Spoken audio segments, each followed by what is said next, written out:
우리 지영과 여러분, 오늘은 그 맥주 감사 주일입니다.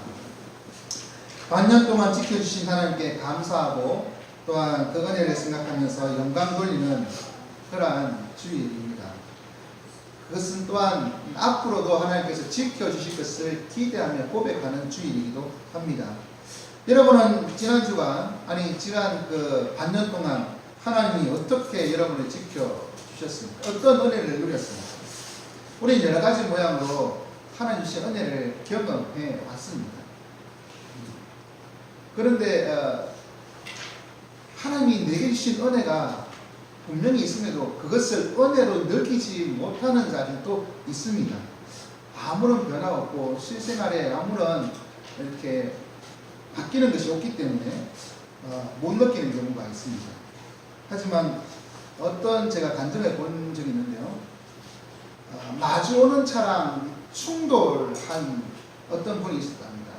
구사일생으로 자신의 목숨을 살았고 차는 폐차되고 그래가지고 그 다음부터 이렇게 지나가는 차, 자기랑 안 부딪히면서 옆으로 지나가는 이 옆길로 가는 그 차들만 보면서 할렐루야 감사합니다. 네, 그 차가 잘 오다가 어느 날 갑자기 자기랑 한번 부딪힌 적이 있는데 이 충돌한 것이죠. 근데 상대방 차가 잘못한 것인데 그것을 경험하고 나니까 상대방 차가 실수 안 하고 자기 옆을 지나가는 것만 봐도 감사하다는 것이죠. 그런 고백을 하는 것을 제가 간증히 본 적이 있습니다.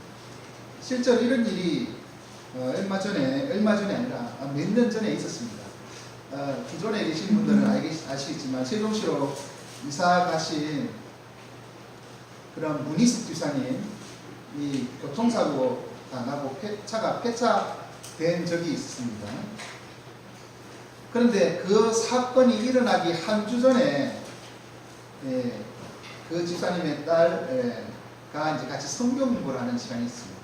그때 제가 사람들은 평상시에 감사한 줄 모른다 그래서 차 사고가 나가지고 차가 한번 뒤집어지고 이렇게 해가지고 차가 폐차되면서도 멀쩡하면 그때야 감사하다고 사고 없이 평상시에 다닐 때는 사고 없을 때는 감사한 줄 모른다고 그 얘기를 그냥 성경 공부하면서 감사하자 평상시에 감사하자 얘기를 했는데 그 얘기를 들은 그 집에 교통사고가 난 거죠.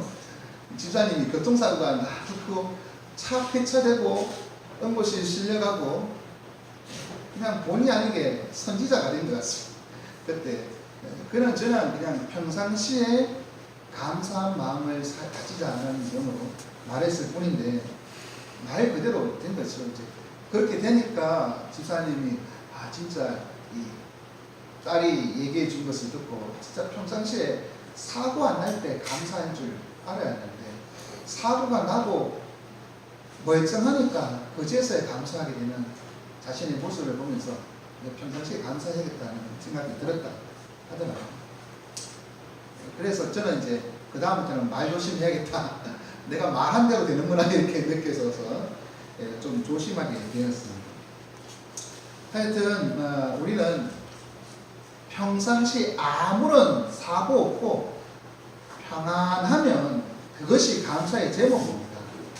큰 사고가 있어서 구사일생으로 살아나는 것도 감사의 제목이지만 그런 것을 경험하지 않는 것 이것도 감사의 제목이라는 것입니다. 오늘 본문은 바울이 빌립보 교회에 감사하라고 그리고 기뻐하라고 외치는 그런 말씀입니다. 특별히 주 안에서 기뻐하라고 하는 그 가르침을 주고 있습니다. 그것을 통해서 주 안에서 기뻐하는 것이 무엇이고 또한 주님이 주시는 그 기쁨, 그 평안을 어떻게 누리고 거기서 어떻게 살아야 할지를 이 시간 한번 이 말씀을 통하여 깨닫는 시간이 되기를 합니다. 먼저 바울이 빌립보 교인들에게 항상 기뻐하라 다시 말하면 기뻐하라고 말하지 않습니까? 기뻐하라는 내용을 강조를 하고 있습니다. 그런데 빌립보 교회의 상황을 보면 기뻐할 만한 상황은 아니라는 것이죠. 4장 2절에서 잘 드러나듯이 교회의 중심되는 여성도와 두 사람이 있는데 유오디아와 순두개입니다. 이 두 사람은 누군지는 잘 알 수 없습니다. 하지만 짐작하건대 사도행전 16장에 보면 빌립보 교회가 세워질 때 그 자주장사 루디아 있지 않습니까? 루디아가 본명이 아니거든요. 이게 루디아라고 하는 지명에서 온 사람이라는 뜻입니다. 그래서 이제 루디아 댁 뭐 이런 의미를 갖고 있습니다. 무슨 뭐 안성댁 뭐 이런 것처럼 그런 의미입니다. 근데 그 사람이 본명이 아니기 때문에 유오디아와 순두개 중에 한 사람일 가능성이 있고, 또 거기에 귀신 들렸던 요종이 있지 않습니까? 그 요종도 이 빌립보 초대교회의 시작 멤버였고, 그리고 간수의 부인도 초대교회 멤버입니다. 그렇게 시작한 교회. 그래서 이 유오디아와 순두개는 아마 이 빌립보 교회가 시작할 때부터 있었던 그 세 사람 또는 그 외의 사람들 가운데 이 두 사람일 것이라고 생각됩니다. 계층과 신분이 다른 조금 갈등이 있을 수 있는 그 상황인 것이죠.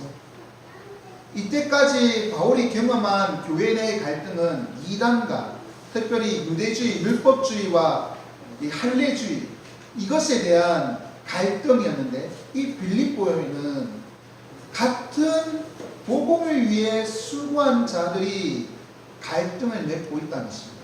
그래서 3절에 보면 그 두 사람이 누군지를 가르치고 있습니다. 저 여인들은 나와 함께 복음을 위해 힘쓰는 사람들이라.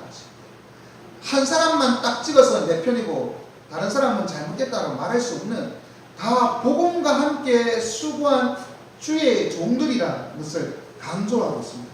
그렇기 때문에 주 안에서 한 마음을 품으라, 같은 마음을 품으라, 그렇게 말씀하고 있는 것이죠. 전혀 기뻐할 수 있는 상황 아닙니다. 교회 내 갈등이 있는 그런 상황. 그럼에도 바울은 항상 기뻐하라, 기뻐하라 말하고 있고, 그것을 통해서 이 두 사람의 나를 위해서 힘쓰는 사람이고 그들을 도우라고 얘기를 하고 있습니다. 3절 끝에 보면 저 여인들을 돕고 라고 말하고 있습니다. 그와 함께 나와 함께 동력자 되었던 자들을 도우라 얘기하고 있습니다.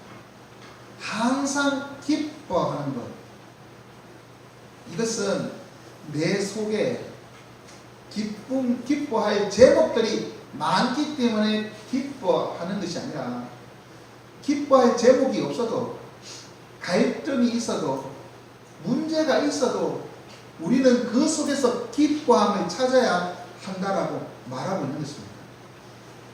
그것을 통해서 동력자들이라는 것을 깨닫고, 이런 사람도 있고 저런 사람도 있다는 것을 깨닫고 함께하는 기쁨, 그것을 생각하면서 참 기쁜 일만 있는 것이 아니라, 갈등이 있어도 근본적으로 우리는 주님 안에서 한 지체된 동력자이기 때문에 우리는 하나가 되어야 합니다. 그리고 그것을 통해서 주 안에서 기뻐해야 합니다. 다르지만, 나랑 다르지만 다른 것이지 틀린 것은 아니거든요. 나랑 다를 뿐이지 그도 그들의 방법으로 하나님을 사랑하고 열심히 나여 복음을 위해 힘쓰는 것 뿐입니다. 내 방법이 다 옳은 것은 아닙니다.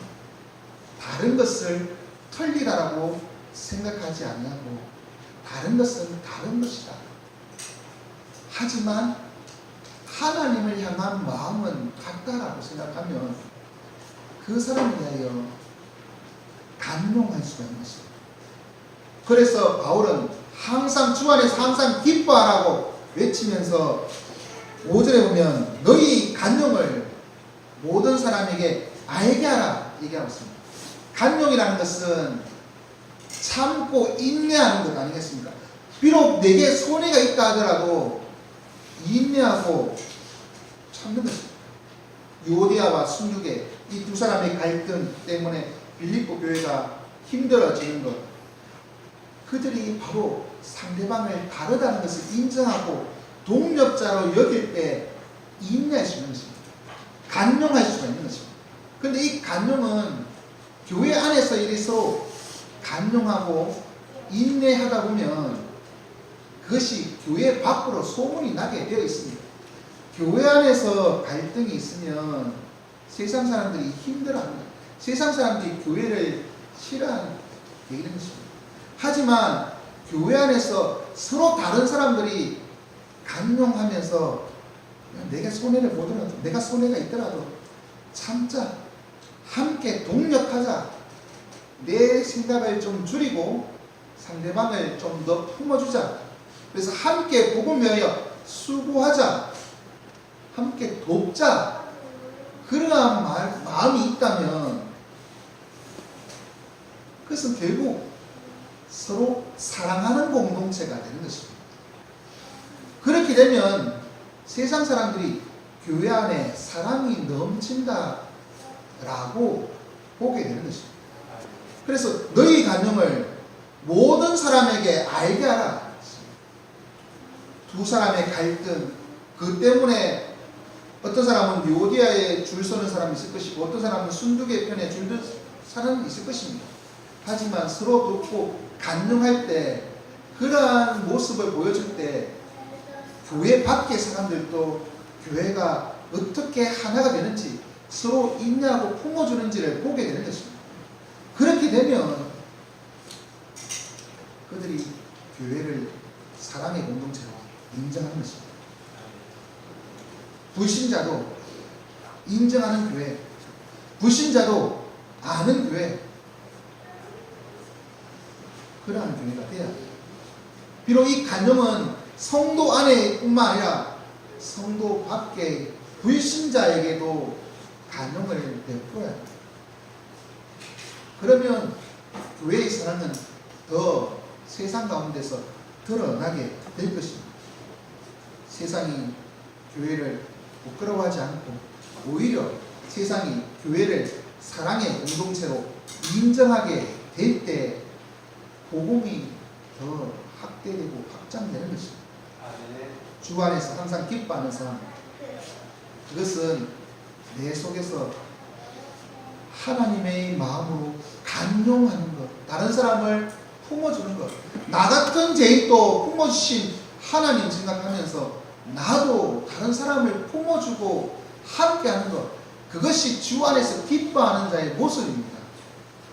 내 마음대로 돼서 기쁜 것이 아니라 내 마음대로 되지 않아도 함께 동력하는 자들이 있어서 내 마음과는 다르지만 옆에 집사님, 권사님, 그런 분들이 함께 있었어요. 목사님이 내 마음 같진 않지만 그래도 있어서 기쁜 것, 그러한 기쁨을 누리기를 원합니다. 왜 우리가 서로 사랑하면서 간용해야 하는가? 그것은 5절 끝에 말합니다. 주께서 가까우신다. 주님 오실 날이 가까우기 때문입니다. 주님은 반드시 재림하십니다. 그때 주님이 오셔서 우리의 삶들을 회개하실 때가 있습니다. 계산하십니다. 그때 우리가 믿음으로 살았느냐 어떻게 알 수 있겠습니까? 하나님의 말씀대로 살았느냐로 알 수 있지 않습니까? 서로 사랑하라 주님이 말씀하셨는데 다른 사람도 아니고 한 지체된 우리들이 서로 사랑하지 못하고 간용하지 못하면 주님이 기뻐하시겠습니다. 전혀 얼굴 모르는 사람을 사랑하는 것이 하라고 말하는 것이 아니라 바로 나와 함께 예배드리고 함께 한 지체된 그들을 향하여 먼저 사랑할 줄 알아야 되지 않겠습니까? 주님이 바로 그렇게 말씀하고 있습니다. 그것을 주님이 먼저 보여주지 않습니까? 겟세마네 동산에서 한참 기도하다가 잡히실 때 제자들은 다 예수님을 버려두고 뿔뿔이 도망갔습니다. 베드로는 심지어 예수님을 3번이나 부인했습니다. 그런데 주님은 그들을 다시 만나 주셨어요. 저 같으면 얼굴 보기도 싫다, 썩 꺼져라 할 수 있는데 주님은 그들에게 감동을 베풀어 주셨어요. 왜? 그들을 사랑해요. 내 마음 같지 않지만 그들을 품어주시는 것입니다. 심지어 바울은 예수님 믿는 자들을 잡고 죽이기 위하여 애쓰던 자입니다. 그런 사람까지도 만나셔서 사도로 불러주셨습니다. 교회 안에 나만 같은 사람, 나 같은 사람 나밖에 없습니다. 다른 사람 다 각각의 생각을 갖고 있습니다.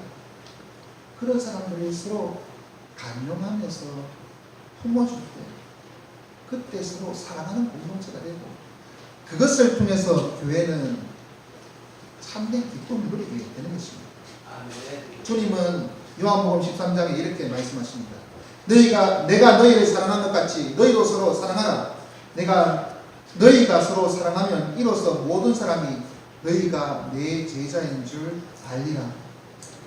서로 사랑하면 사람들이 우리를 예수쟁이로 인정하게 된다는 것입니다. 그러니 주님 오시기 가까운 이때 주님을 기다리며 주님의 말씀대로 서로 사랑하면서 주 안에서 기뻐할 수 있는 우리들이 되기를 원합니다. 아멘. 주 안에서 항상 기뻐하고 또한 기뻐하며 살기 원하는 지금까지 여러분, 우리를 기쁘게 하지 못하는 것들 무엇이 있습니까? 환경을 보고 사는 사람은 항상 만족감이 없습니다. 불평이 있고 불만이 있습니다. 그러면 감사도 없고 기쁨도 없습니다. 한숨과 답답함만 느낄 뿐입니다. 하지만 그러한 상황이 이라 하더라도 주 안에서 기뻐하는 자들이 있습니다. 그것은 나는 힘이 없지만 나와 함께 하시는 하나님, 우리를 도우시는 하나님, 주님이 가까이 계심을 믿고 나와 함께 하심을 믿고 또 주님께서 동력자들을 함께 붙여주신 것을 믿고 살아갈 때입니다. 서로 간용하며 서로 품으시는 여러분 되시기 바랍니다. 아멘. 언제까지 그래야 될까요? 주님이 가까우십니다. 주님 오실 때까지, 우리가 주님 앞에 갈 때까지 주를 위해 함께 힘쓰는 자, 동력하는 자 되었음을 알고 서로 도우시는 저와 여러분 되시기 바랍니다. 아멘. 바울은 빌립보 교인들에게 주 안에서 기뻐하라고 말씀하면서 하나님의 평강이 우리를 지키신다. 다시 말해서 하나님의 평강이 우리에게 있다라고 말씀하고 있습니다. 그럼 하나님의 평강을 어떻게 누릴 수 있을까요? 그것은 6절에 있는 것처럼 아무것도 염려하지 말라라고 말하고 있습니다. 우리는 근심거리가 많습니다. 힘들게 하는 것, 기쁘게 하지 못하는 것은 염려거리가 있기 때문인 것입니다.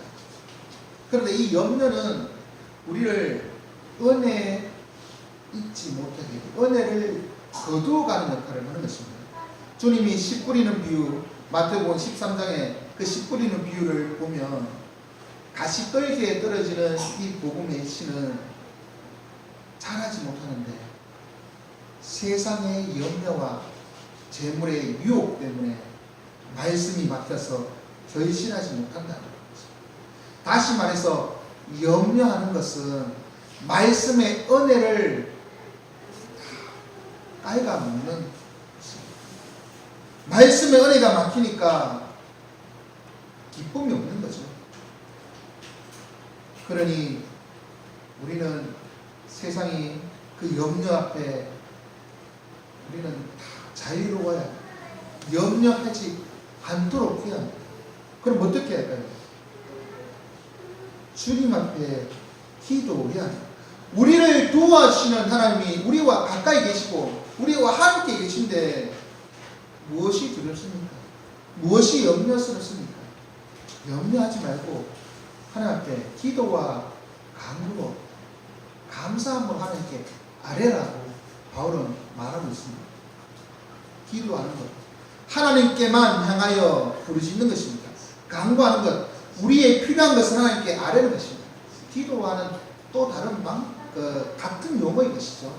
기도와 간구. 근데 이 기도의 내용에 중요한 것은 감사가 필요합니다. 우리는 기도할 때 하나님 앞에 원망과 불평을 하면서 따지듯이 기도합니다. 그렇게 하면 하나님이 주시는 기쁨을 누리지도 못하고 하나님 주시는 평강을 누릴 수도 없습니다. 염려거리가 있지만 그럼에도 불구하고 감사할 제목들을 먼저 찾아라. 감사함으로 나아가면 하나님께서 우리에게 기쁨을 주십니다. 비록 구약의 시편들의 내용들을 보면 하나님 앞에 원망하는 듯한 한식들이 종종 보입니다. 하지만 그 시를 자세히 읽어보면 그 뒤에는 신앙의 고백으로 나아가고 있습니다. 하나님을 향한 믿음, 하나님께서 나와 함께 하시면 이길 수 있다, 극복할 수 있다, 그 믿음으로 고백하며 나아가는 자, 그러한 기도가 되기를 원합니다. 감사의 기도, 그러한 기도가 우리 속에 있기를 원합니다. 염려하기보다 하나님께 기도하십시오. 그러면 분명히 하나님께서는 그 기도를 들어 응답해 주십니다. 어떻게요? 기도하면 모든 지각에 뛰어난 하나님께서 우리의 마음과 생각을 지켜주시기 때문이시죠. 우리가 생각하는 우리의 지각을 능가하는 하나님, 우리의 모든 필요를 아시고 우리에게 필요 적절한 것을 채워주시는 그 하나님께서 응답해 주시기 때문입니다. 그래서 우리의 필요에 따라서 우리에게 채우시되 우리의 마음과 생각까지도 하나님께서는 바르게 인도하시는 것입니다. 우리를 마음과 생각을 지키신다라고 말씀하고 계십니다. 이 지킨다라는 단어는 고쳐선다, 호위한다, 그런 의미입니다. 무엇을 지키기 위해서 그 앞에서 고쳐서고 그렇게 경비하는 그 단어가 바로 지킨다는 거죠. 하나님이 우리를 지켜주신다는 것이죠. 염려할 거리가 많고 근심거리가 많은 이 땅 가운데서 하나님이 함께 하십니다. 기도할 수 있는데 왜 염려하십니까? 그 흔한 식상한 말 같지만 진리의 말입니다. 하나님은 우리가 기도하면 들어주십니다. 우리가 기도하지 않으니까 하나님께서 안 지켜주는 것입니다. 기도하면 또 기도에 감사를 담아서 하나님께 아뢰면 하나님은 우리를 지키시고 보호해 주십니다. 우리의 모든 상황들을 다 아시는 하나님께서 필요한 적절한 것을 채워주십니다. 그런데 우리는 하나님이 채워주신 것이 너무 적다고, 내가 생각하는 것에 비해서 너무 적다고 불평합니다. 많다고 감사하기보다 적다고 불평합니다.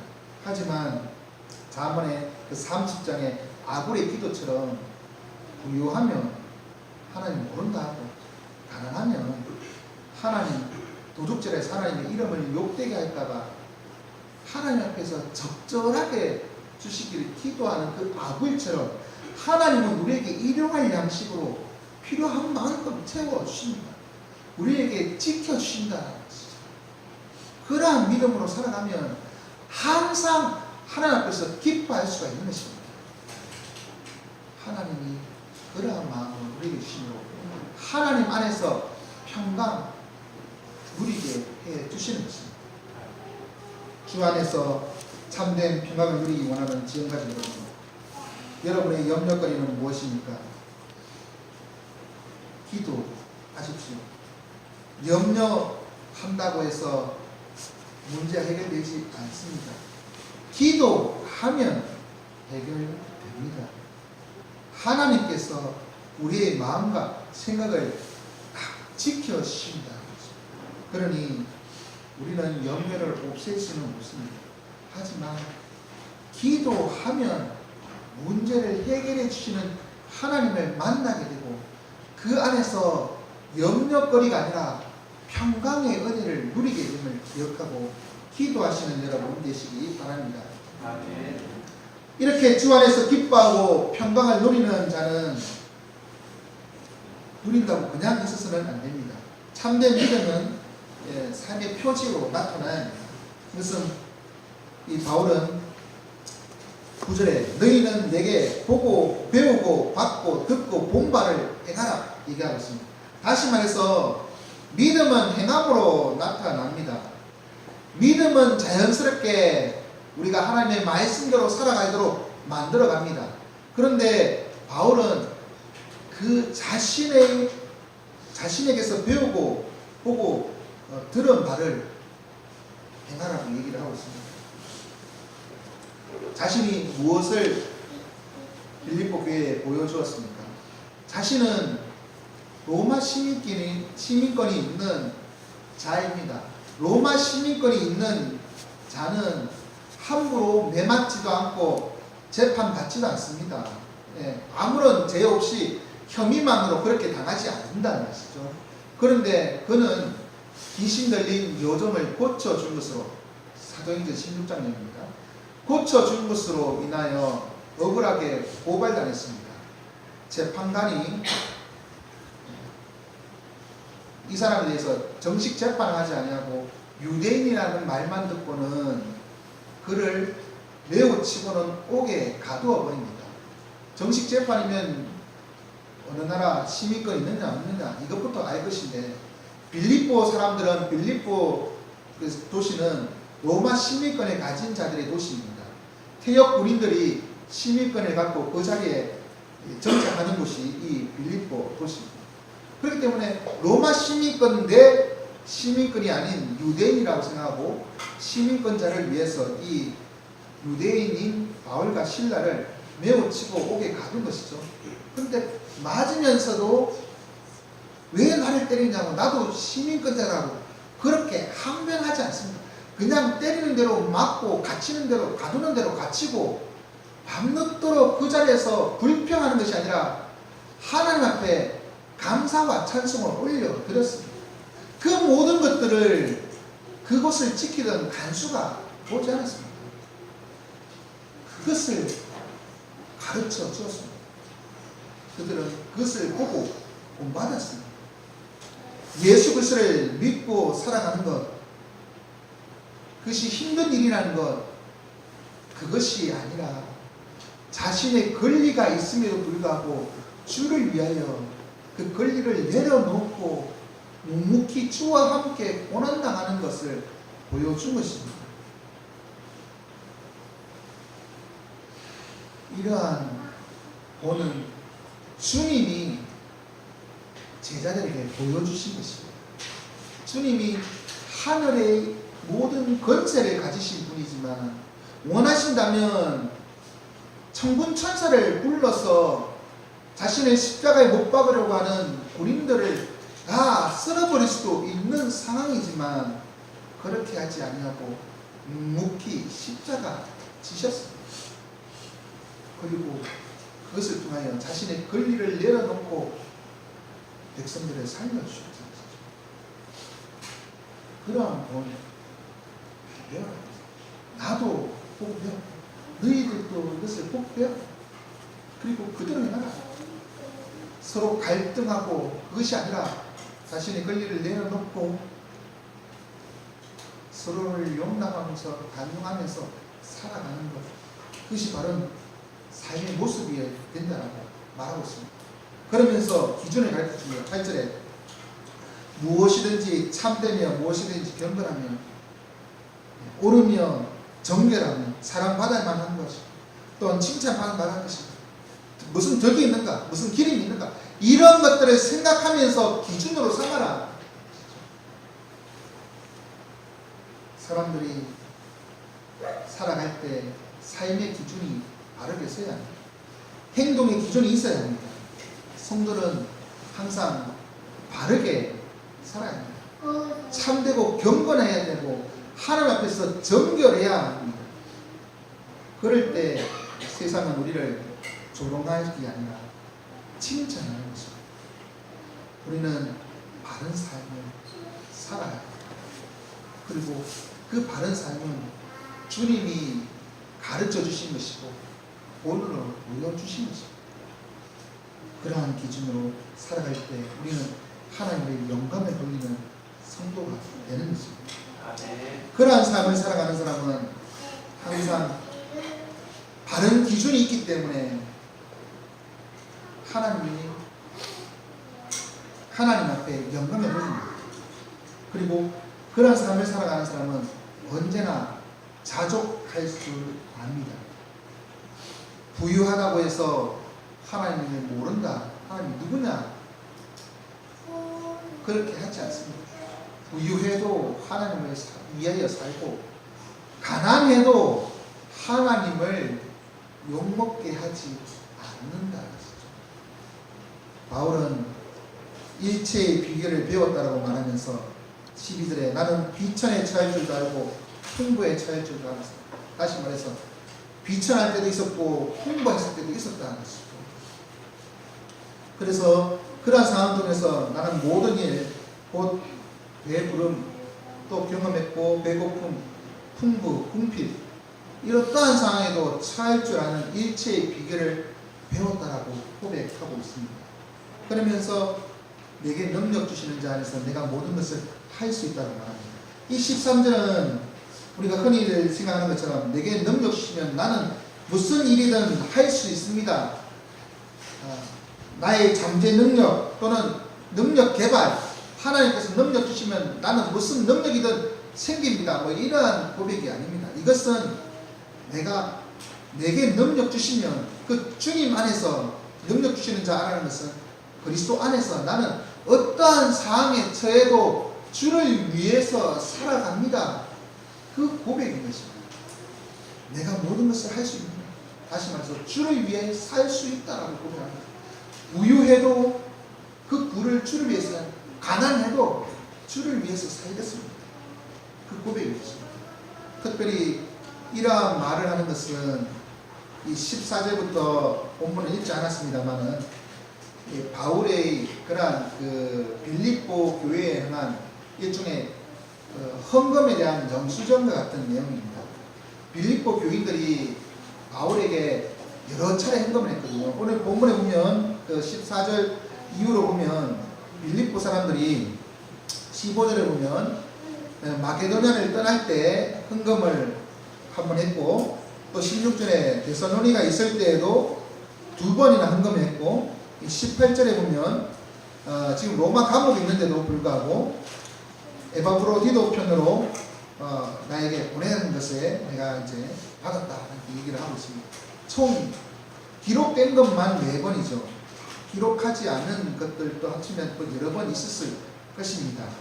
하여튼 이러한 것에 받으면서 내가 너희들이 줘서 헌금을 해서 내가 풍부해져도 이것을 주를 위하여 사용하고 내가 여러가지 없어도 나는 주를 위하여 배고프며 그렇게 수고하면서 살고 있다는 것입니다.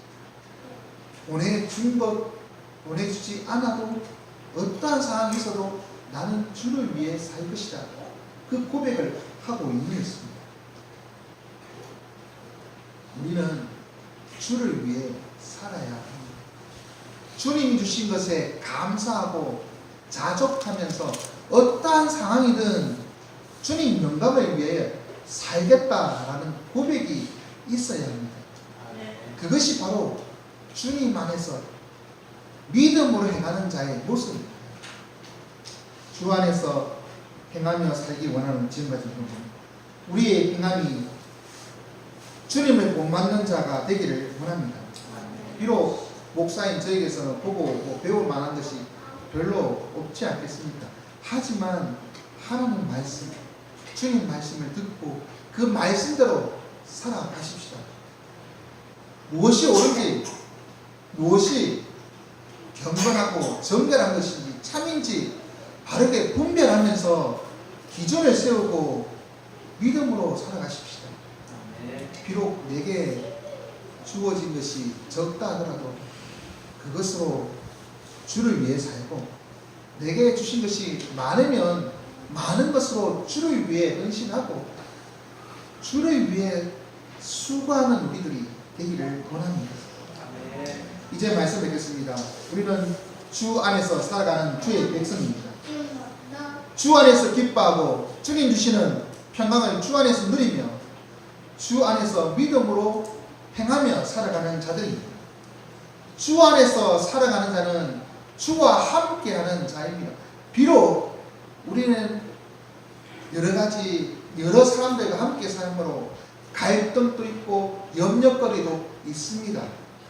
하지만 그럼에도 불구하고 주님이 내게 가장 필요한 것을 채우시고 나에게 가장 좋은 동력자들을 세워주셨다. 함께 도우며 살겠다. 그리고 주를 위해 살겠다. 그러한 결심을 할 때 우리는 주 안에서 기뻐하면서 주님 주신 은혜를 누리며 살아가는 주의 백성이 되는 것입니다. 성도답게 주와 함께 살면서 주님 주시는 은혜로 동력자들과 함께 살아가는 저와 여러분 되시기 원합니다. 그렇게 살기 원하시는 분들은 다 함께 찬송가 191장으로 주신 말씀에 응답 찬송 올려드리겠습니다. 찬송가 191장입니다.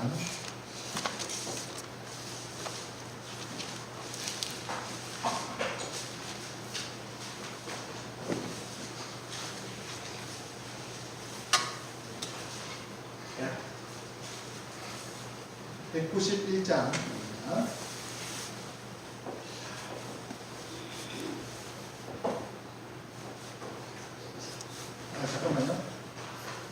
네, 죄송합니다. 191장이 아닙니다. 405장입니다. 제가 반주자에게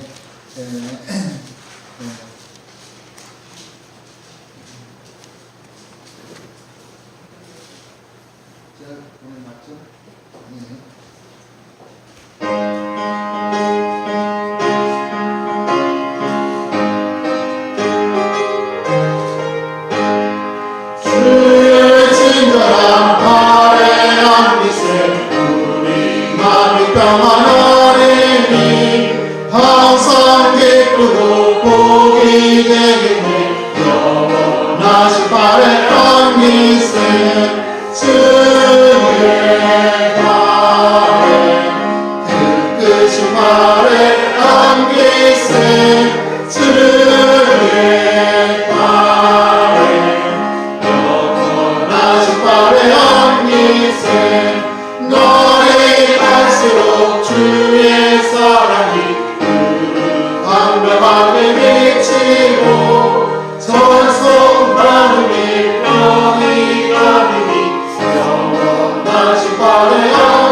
말씀을 생각하면서 주 안에서 기뻐하며 평강을 누리며 주 안에서 믿음으로 살아가면서 모든 동력자들을 주 안에서 서로 돕고 세워가는 우리들, 또 서로 사랑으로 세워가는 우리들 되게 해달라고, 항상 자족하는 믿음으로 마음으로 살아가는 우리들 되게 해달라고 말씀을 생각하며 기도하시겠습니다. 하나님 아버지, 시간 앞에 나갑니다. 우리가 주님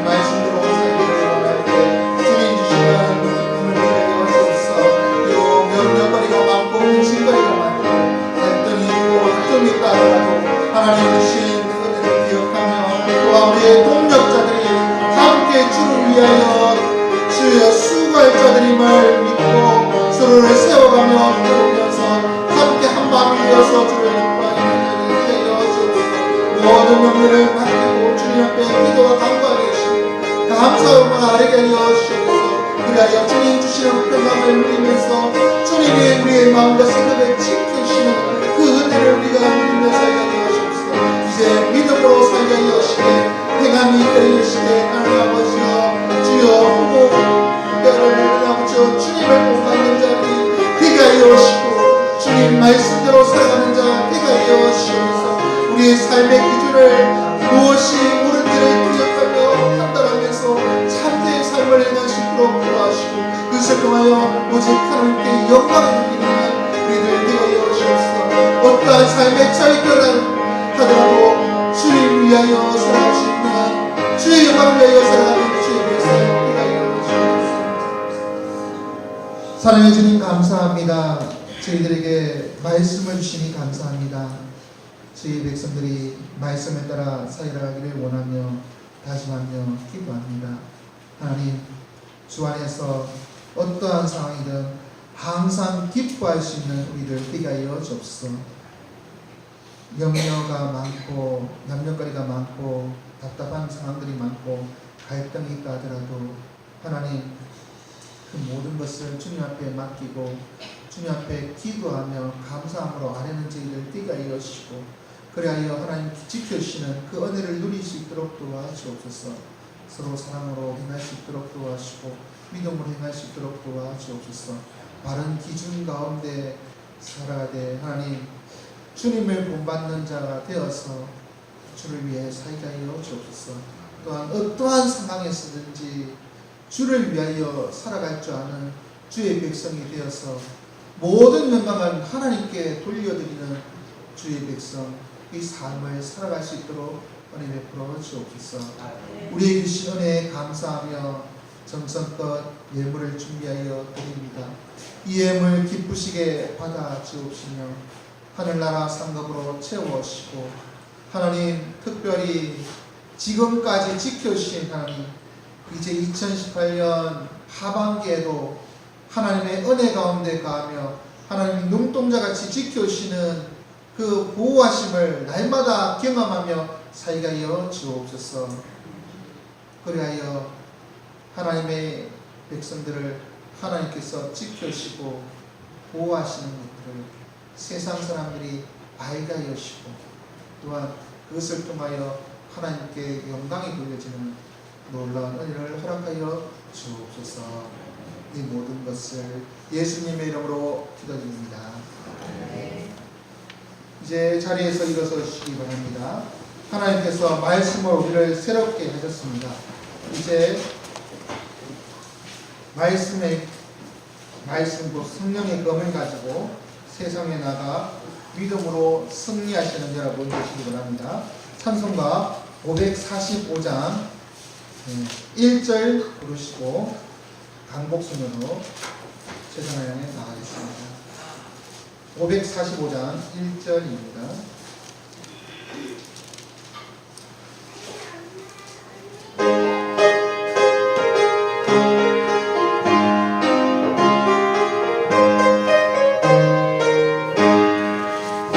믿음의 아무 증거이 되어도 믿음만을 가지고서는 걸으며 이 귀에 아무 소리감이 들려도 하나님의 약속의 소리라 걸어가세 믿음 위에 서서 나가세 의심 버리고 걸어가세 믿음 위에 서서 눈과 귀에 아무 증거 없어도